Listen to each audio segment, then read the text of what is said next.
नमस्कार दोस्तों, स्वागत है आपका अपने YouTube चैनल पर। तो चलिए शुरू करते हैं। अध्याय 10 क्षेत्र मिति। भूमिका। जब हम तल की एक ऐसी आकृति के बारे में बात करते हैं जो नीचे दी हुई है, तो हम उन आकृतियों को क्षेत्र तथा परिसीमा के बारे में भी विचार कर सकते हैं। हमें इन आकृतियों की तुलना के लिए कुछ मापों की आवश्यकता होगी। आइए हम कुछ ऐसी स्थितियों की आकृतियों को देखें। परिमाप। आप नीचे दी गई आकृतियों को 10.1 को देख सकते हैं। आप इन आकृतियों को एक तार अथवा एक धागे की सहायता से भी बना सकते हैं। यदि आप बिंदु S आरंभ करके रेखाखंडों के साथ चलते हैं तो आप बिंदु पुनः S पर पहुंच जाते हैं। इस प्रकार आप आकार के चारों तरफ अथवा किनारे किनारे एक पूरा चक्कर लगाया या तय की गई दूरी इन आकृतियों को बनाने में लगे तार की लंबाई के बराबर है। प्रयास कीजिए।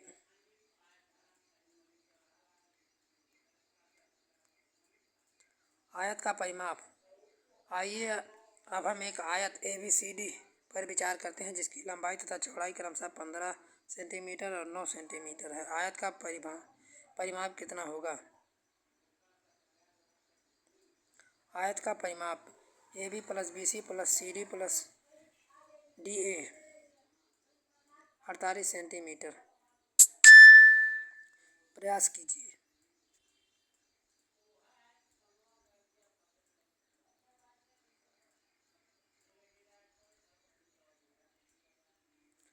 सम आकृतियों का परिमाप। आइए इस उदाहरण को देखते हैं। विश्वामित्र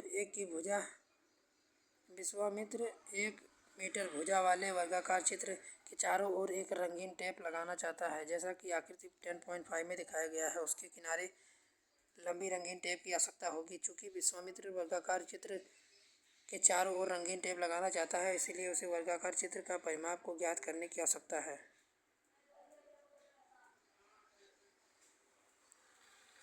आवश्यक टेप की लंबाई 4 मीटर। वर्गाकार का परिमाप 4 इंटू एक भुजा की लंबाई। ऐसे ही कुछ वर्गों को बनाइए जिनका परिमाप ज्ञात कीजिए। हम 4 सेंटीमीटर भुजा वाले समबाहुभुज त्रिभुज को देख सकते हैं। क्या हम इसका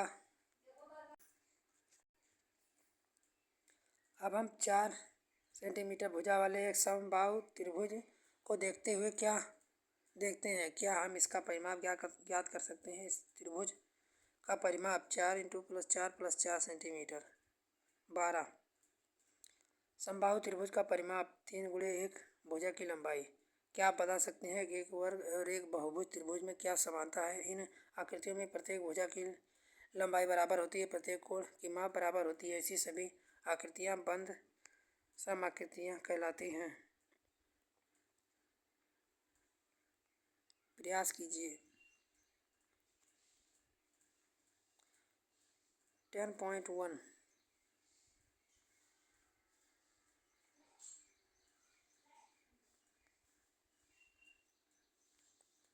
क्षेत्र पर नीचे दी गई बंद आकृतियों को देखिए। ये सभी आकृतियां तल में कुछ क्षेत्र को घेरती हैं। क्या आप बता सकते हैं कि इनमें से कौन सी आकृति ज़्यादा क्षेत्र घेरती हैं? बंद आकृतियों द्वारा घेरे गए तल के परिणाम को उसके क्षेत्रफल कहते हैं। इसलिए आप बता सकते हैं कि ऊपर दी हुई आकृतियों में किसका क्षेत्रफल अधिक है। अब हम नीचे दी गई आकृतियों को देखते हैं। इनमें से किसी एक आकृति का क्षेत्रफल अधिक है। इन आकृतियों को देखने मात्र से आप बता पाना मुश्किल है।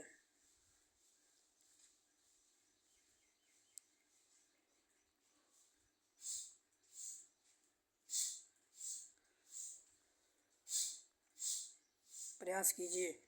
10.2 आयत का क्षेत्रफल। एक वर्गाकार पेपर की सहायता से क्या हम बता सकते हैं कि एक आयत का क्षेत्रफल कितना होता है जिसकी लंबाई 5 सेंटीमीटर है तथा चौड़ाई 3। एक ग्राफ का आयत बनाइए जिसे 1 सेंटीमीटर इंटू 1 सेंटीमीटर वर्ग हो। आयत का 15 वर्ग में पूर्णतः ढक लेता हो।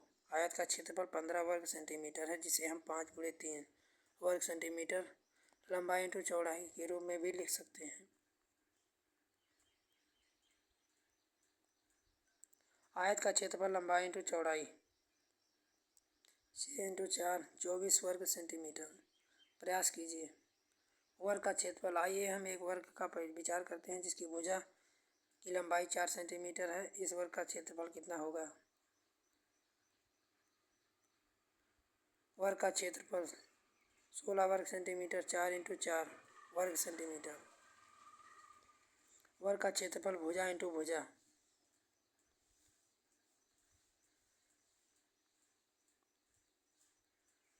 10.3।